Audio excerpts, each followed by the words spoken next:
So this morning we're back here in the shop working on our Project Chevelle again. We're going to do coilovers on the car today. We've already done disc brakes, drop spindles, and new tubular control arms.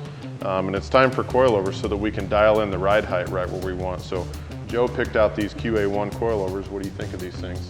You know, the cool thing about the QA1s is you get a kit and it's all bolt-on. You know, you don't have to make brackets or do any fooling around. You know, front and rear, it comes with brackets in the rear to bolt them in where your shocks would have been. And the other cool thing about them, in addition to the ride height adjustability, you have shock damping adjustability. These are single adjustable, but the one knob dials in compression and rebound. So it's a pretty cool deal. I'm pretty excited to get them on the car and you know, add some kind of tunability to the suspension. Cool, so we should be able to knock this out pretty quick and go for a drive. Crank it. Whoa!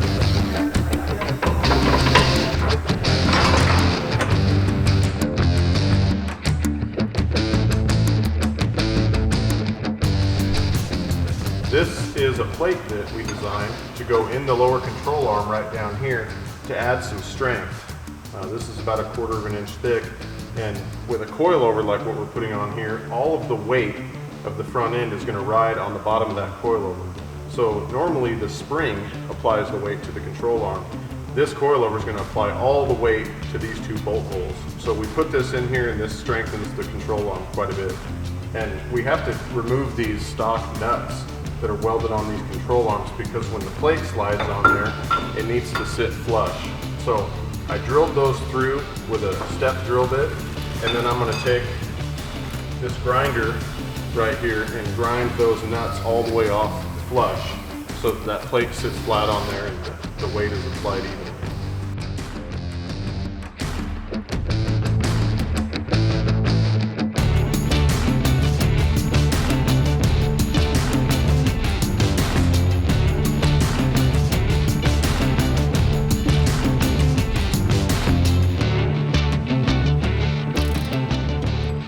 We've got the coilovers on, Project Chevelle, and it's actually been about a week since we did the work. They went on in a morning, literally, front and rear, with the two of us doing it, and had it to the alignment shop, got our ride height dialed in, and it drives like a totally different car. I mean, you drove it around, what do you think? It does drive like a totally different car. It's not cushy and, you know, that 35-year-old super soft suspension like it was before. It's nice and tight, and you really see the benefit of adding a power steering gearbox like we have with the reduced ratio so that it steers tighter. I mean, it handles totally different.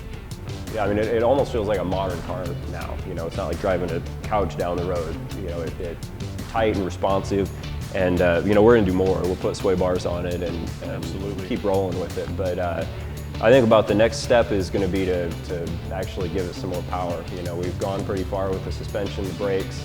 I think that we owe it a little bit more horsepower. So stay tuned. Thanks for watching. Look for more episodes on speedwaymotors.com on the toolbox.